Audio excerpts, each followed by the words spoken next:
Hello ladies and gentlemen, my name is Mengs, and today I welcome you guys to a brand new character spotlight. Heroes have put this character off their banners for years, despite the thousands of votes she's tallied up in the Choose Your Legends popularity polls. And I've actually done something kinda similar, as I've had this spotlight queued up for literally 3 years at this point. I just never got around to doing it.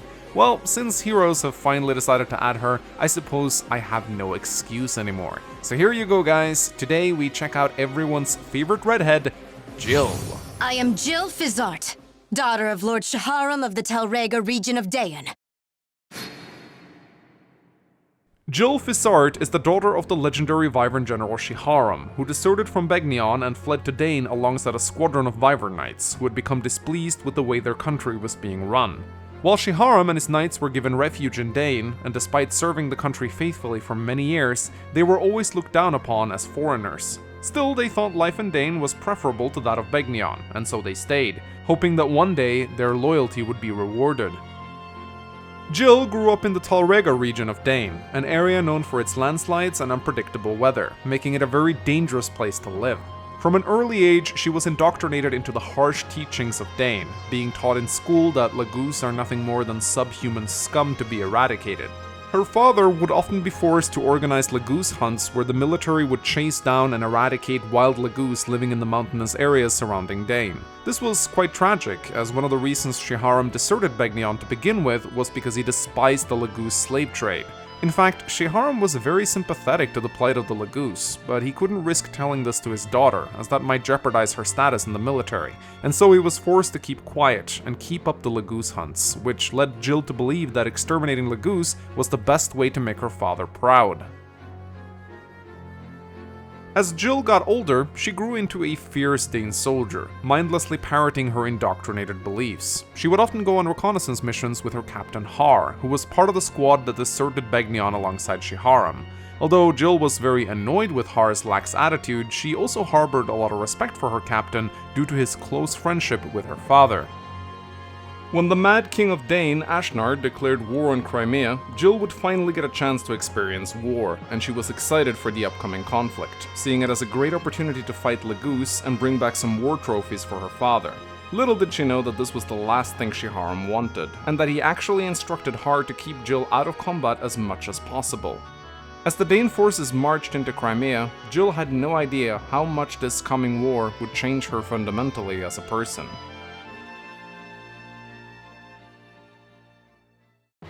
In the events of Path of Radiance, Jill enters the story when Ike and the Grail mercenaries attempt to flee the city of Toha. After hearing about the mercenaries harboring Lagoos within their ranks, Jill wants to hunt them down to please her father, but Har strictly forbids her from pursuing them, telling her to not get involved in needless fighting.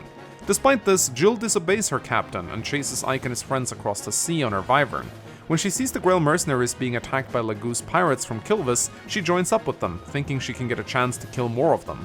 Once on board on Ike's ship, however, she is quickly put in her place, as Ike tells her that if she even utters the words subhuman in his presence, he will throw her overboard into the sea. Initially, Jill is only supposed to stay with the Grail mercenaries until they can dock in Begnion, as they don't want a Dain soldier within their ranks. And throughout the initial time she spends with them, she mostly keeps to herself, as she realizes she's not welcome there. However, many things happen to Jill on the way to Begnion that makes her start questioning herself. It all begins when she sees the dragons of Goldoa pushing Ike's ship off a reef. This is actually the reason why she decides to stay with the mercenaries in the first place, as it is her first time seeing the Lagoos performing an act of generosity.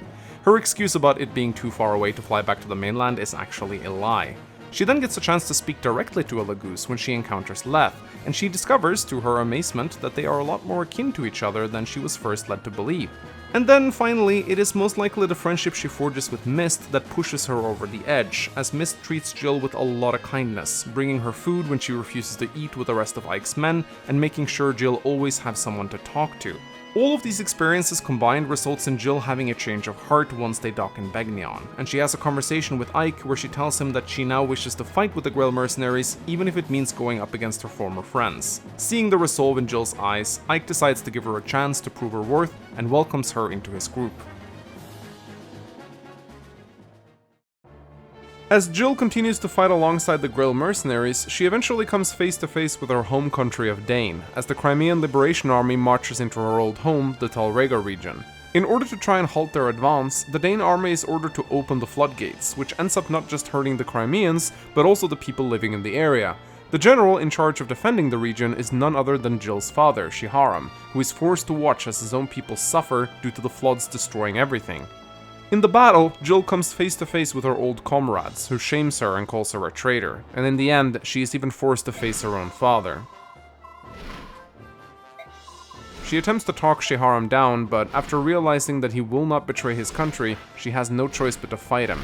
In the end, Shiharam falls, his daughter's name being the last thing he utters before he dies.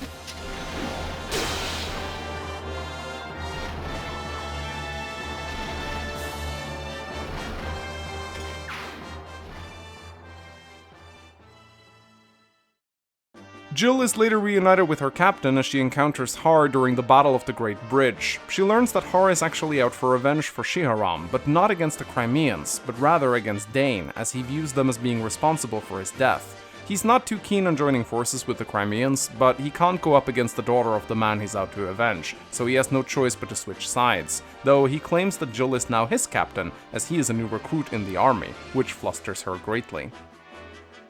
Together, Jill and Har fights with the Grill mercenaries to help them liberate Crimea. After the final battle is over, Jill thanks Ike for showing her the error of her ways, and claims she will never forget him. After the war, Jill and Har stay together and end up creating a vibrant courier service, flying wares and shipments all over Tellius.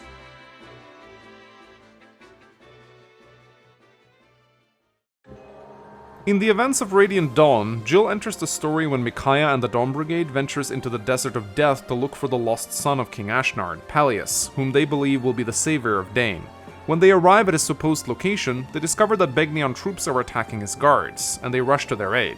Among these guards is the former Great Rider of Dane, Toronio, the Swordmaster Seahark, and of course, Jill, all fighting to defend what they believe is the only chance to restore Dane to its former glory. Jill joins up with the Dawn Brigade and helps them retake the capital of Navasa, and this leads her to being dragged into the war between Begnion and the Laguz Alliance. Although later on in the story, depending on the player's choices, she can defect over to the Grill mercenaries when encountering Har or Mists. Regardless of what happens, she will eventually be part of the army that marches on the tower in Begnion to reverse Asher's judgment. After the war, Jill returns to settle down in the Talrega region, and if she obtained an A-rank support with Har in the game, she marries him, and the two settles down peacefully together.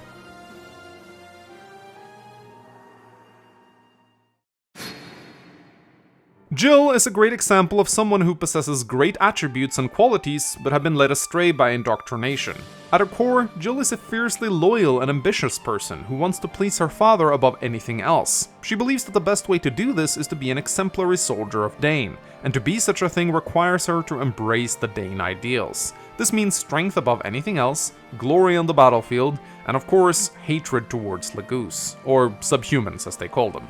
It's easy for people to look at Jill and just think she's a stupid racist, but when you consider the fact that the children of Dane are literally taught to hate Laguz in school, you can't really blame Jill for acting this way initially.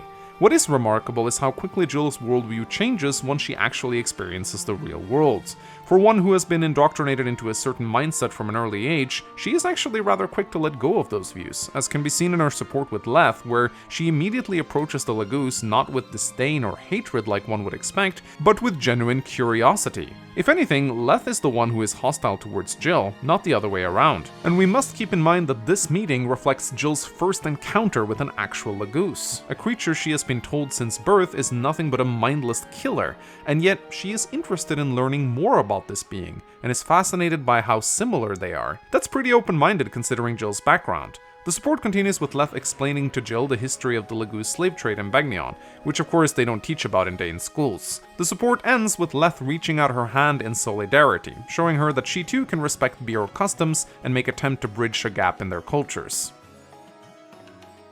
Jill's support with Mist is incredibly heartwarming, as it shows how kindly Mist treats even outsiders of the army, constantly offering her food and making sure she's okay. While Jill initially rejects this kindness, she eventually breaks down and allows herself to be taken care of, and a bond starts growing between the two as a result. In many ways, Jill's support with Mist is one of the canonical reasons why she decides to stay with the Grail mercenaries in the first place. Interestingly enough, their ace support actually changes depending on whether or not Jill's father Shiharam is still alive. If the support is viewed after her father's death, you get an additional scene of them breaking down in tears, seemingly crying over their lost fathers, relating to the pain of the other person. It truly is one of the most heartbreaking supports in Fire Emblem. Finally, Jill's support with Har is rather simple. It mostly consists of Har wanting to sleep and being annoyed at Jill for interrupting it, which is 90% of his dialogue in Fire Emblem. But we do learn in the support that Har never once acted this way in front of Shiharam, because he respected him too much and didn't want to show that side of himself to his general, which says a lot about how much Har looked up to him. More than perhaps any other Tellius character, Jill really undergoes a transformation. The Jill we see at the end of Path of Radiance and throughout Radiant Dawn is a completely different person to the Jill we first meet in Toha, and it's far more than just her viewpoints on Laguz. The Jill we know prior to meeting the Grail mercenaries is hot-headed and only concerns herself with winning the approval of her father. She is immature and inconsiderate and doesn't seem to think ahead much, chasing after an entire mercenary company on her own, thinking it's going to win her glory. She then grows into a mature adult, taking responsibility for her actions and fighting for what she knows is right, and that makes her a very endearing character. The decisions I made may have turned my own father against me, but they were decisions I had to make for myself. Jill is the first character in the series that have the ability to defect from the player's army after being recruited. Aside from Ileana, Jill is the only unit from Path of Radiance who joins as an unpromoted unit in Radiant Dawn. Jill received a total of 6,999 votes in the 4th Fire Emblem Choose Your Legends popularity poll, ranking her as the 24th most popular character in the franchise. And it's all thanks to you. Jill first shows up as a red unit in Chapter 11. She comes in from the bottom right side of the map on turn 5 alongside a few Wyvern riders, but she won't chase you down and will only move to attack you if you get within her range. But at this point, you should be nowhere near her location unless you played the map incredibly slowly. If you do accidentally get within her range, try not to kill her, as you won't be able to recruit her in the next chapter. In Chapter 12, Jill shows up as a green unit, coming in from the bottom left side of the map on turn 2. You can talk to her with Ike to recruit her, but even if you don't, she will move towards him and recruit herself on her own turn if given the chance. Jill joins as a level 8 Wyvern Rider with these stats. Aside from a somewhat decent defense, her bases aren't anything special. But don't be fooled, Jill has the potential to become one of the best units in the game. Her growth rates are sort of average as well, having around 40% in most areas. But what makes Jill so powerful is her class. Wyvern Riders are insanely good in Path of Radiance. Not only does she have fantastic mobility and flying utility, but she gets to utilize all her movement thanks to Super Canto. She also wields lances, which gives her reliable 1-2 range with javelins, and she'll eventually pick up axes as well. She is weak to arrows, but once you obtain the full guard from the treasure chest in Chapter 16, you can completely negate this weakness, and this turns Jill into a very versatile unit.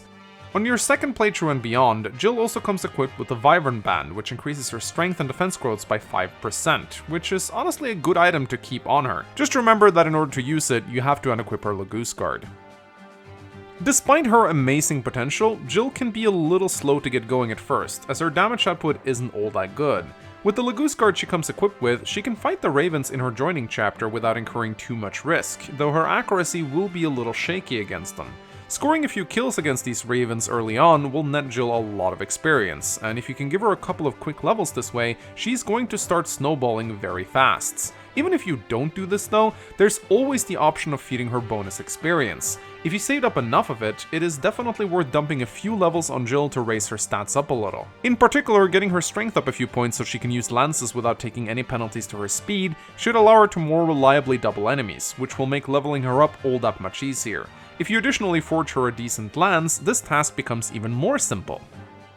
It probably won't be more than a few chapters until you start to see Jill really take off as a unit. Once she gets her promotion, she will most likely be one of your best units, capable of taking out entire squads on her own. Her defense will also be so good at this point that you don't really need the full guard equipped on her to deal with archers, though it still helps against the odd wind and blizzard tome she might encounter.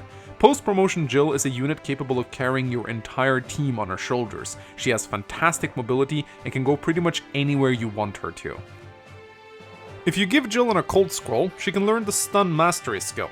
This may seem good on paper, as stunning enemies sounds useful, but it is a big meme skill in Path of Radiance. It doesn't set enemy avoid to 0 or prevent them from even attacking, nor does it deal extra damage. It literally just immobilizes them for a single turn, and it procs very infrequently.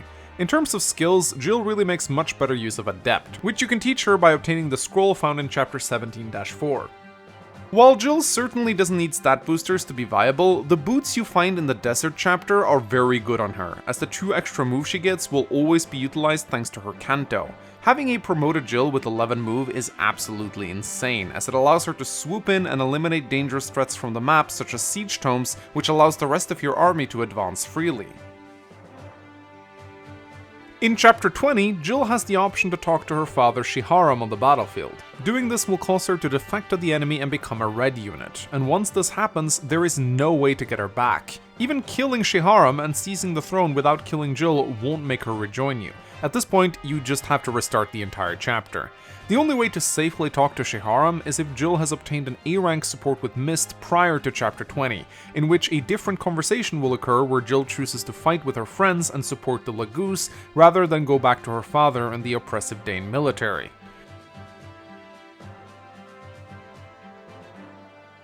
In chapter 23, Jill is the only unit in your army who can recruit Har, who shows up as an enemy unit alongside a squad of Wyvern Knights from the right-hand side of the map once you're roughly halfway across the bridge. Har is a pretty strong pre-promoted unit in Path of Radiance, and you should definitely recruit him, if for nothing else than to get the Brave Axe he comes equipped with. Jill has a rather limited list of supports in Path of Radiance, and few of them are really all that useful. Her supports with Mists and Leth give her some okay bonuses, but Jill is often off on her own away from the rest of your army and won't be in range to enjoy the benefits most of the time. Her support with Har is actually one of the more decent ones since they are both flyers and can keep up with each other, but since Har joined so incredibly late, this only really helps her late game. You can always go for the Mist support for the added story benefits, and if you transfer your save file over to Radiant Dawn, you'll be able to use Mist to recruit Jill over to the Grail Mercenaries, which is a fun little Easter egg. Speaking of transfers, if you get Jill to cap a few stats in Path of Radiance, you can transfer your save game over to Radiant Dawn to give her a few boosts to her bases. Even without any stat boosters, Jill has a decent chance of capping her strength and skill, and possibly even her speed. Getting +2 strength and speed in the early game of Radiant Dawn is absolutely huge for Jill, so you should definitely do this if you have the chance to.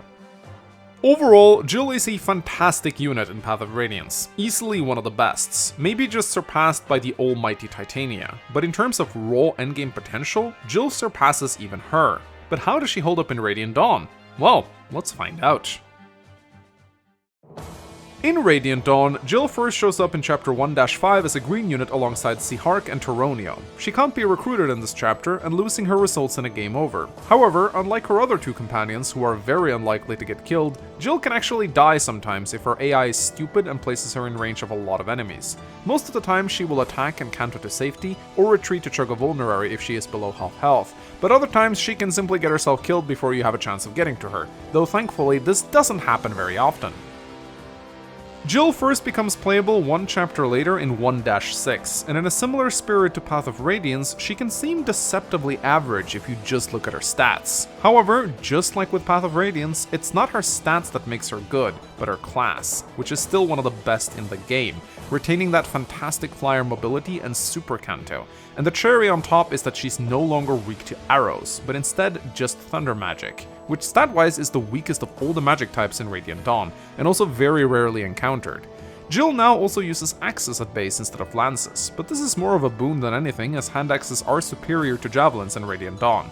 Jill's growth rates are also excellent in this game. In particular, her speed growth of 65% is fantastic, so if you take care to feed her kills early on, it won't take long until she once again begins snowballing, and at that point she will become one of your best units. Since bonus experience in Radiant Dawn doesn't work like it did in Path of Radiance, only giving 3 stats per level up, it's no longer a viable tool to get Jill's stats up early on, and for this reason many players advocate giving her a few stat boosters to help her out instead. In particular, the energy drop and the Draco shield, if you've held on to them, are pretty useful on Jill. If you really want her to tank a lot of hits on the front line, you can also give her the Angelic Robe. With these boosts, Jill's performance in her early chapters increases considerably, which allows her to see more combat, which in turn results in more experience gained and faster snowballing. There is an argument to be had that Jill is already strong and doesn't need the stat boosters to become viable, and that it's better spent patching up the weak performance of the rest of the Dawn Brigade. It really comes down to how you like to play. If you plan on just having Jill hard carry the first part of the game, I'd say give her the stat boosters, but if you actually enjoy grinding up the rest of the Dawn Brigade, they are probably best spent on units like Nolan and Edward. In terms of what skills work best on Jill, once she promotes, you can take Adept of Sihar and put it on her to increase her damage output. Many players also like to give her Paragon to increase her snowballing even further, or Celerity to make her even faster. If you put Beast Foe on her for chapter 3-6 and give her a Forged Axe, she can easily one-round the Lagoose, which is extremely useful. In chapter 3-7, you get the opportunity for Jill to switch sides from the Dawn Brigade to the Grail Mercenaries. You can do this by speaking to her with Har, but Mist can also do it if you transferred over a save file in Path of Radiance where they had an A support. While it may seem like a cool idea to get Jill over to the Grail Mercenaries, especially if you want to support her up with Har, this really deprives the Dawn Brigade of an amazing unit that they badly need. The Grail Mercenaries already have tons of strong fighters on their side, and the Dawn Brigade chapters of Part 3 are some of the most challenging in the game, so you probably want Jill to remain with them if you've trained her. Besides, you get a second opportunity to recruit her in the endgame of Act 3, and here it actually makes sense to do it, as it essentially gives Jill an extra chapter to get experience before the start of Act 4. Switching sides at this point incurs no drawbacks, as in the next chapter you'll be reorganizing your armies anyway, and can have Jill go wherever you like, so do this if you get the option to. There's no reason not to. Regardless of what side she ends up on, Jill will probably go on to be one of your best units alongside other titans such as Har and the Royal Lagoose. As a Dragon Master, she will cap most of her stats and be a unit that can take out entire squads of enemies with little risk to her own life. Invest in her as much as you want and you will definitely see it pay off. Jill is fantastic.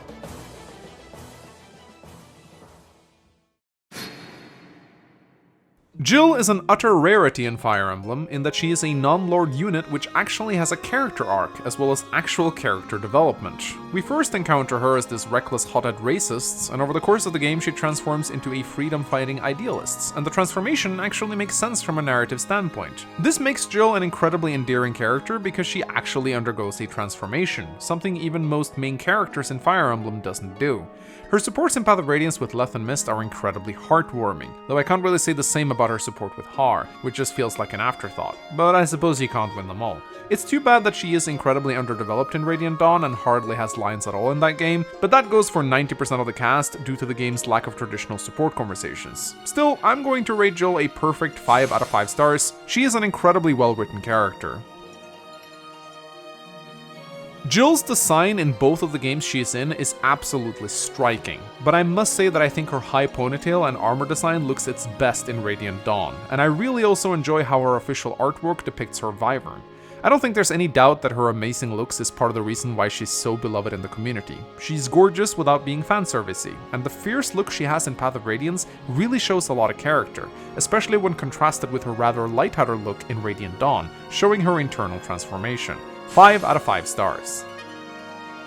If you've been paying any attention so far, I don't think this rating will come as any surprise. One of the best units in Path of Radiance? Check. One of the best units in Radiant Dawn? Check. I don't think I need to say anything else. Jill gets a perfect 5 out of 5 star rating in this field as well, making her one of very few characters in my Spotlight series to get a perfect 3 times 5 star ranking. You have my gratitude.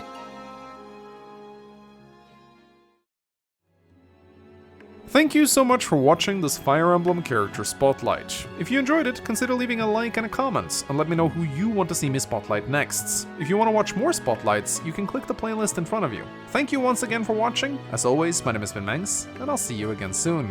Bye bye!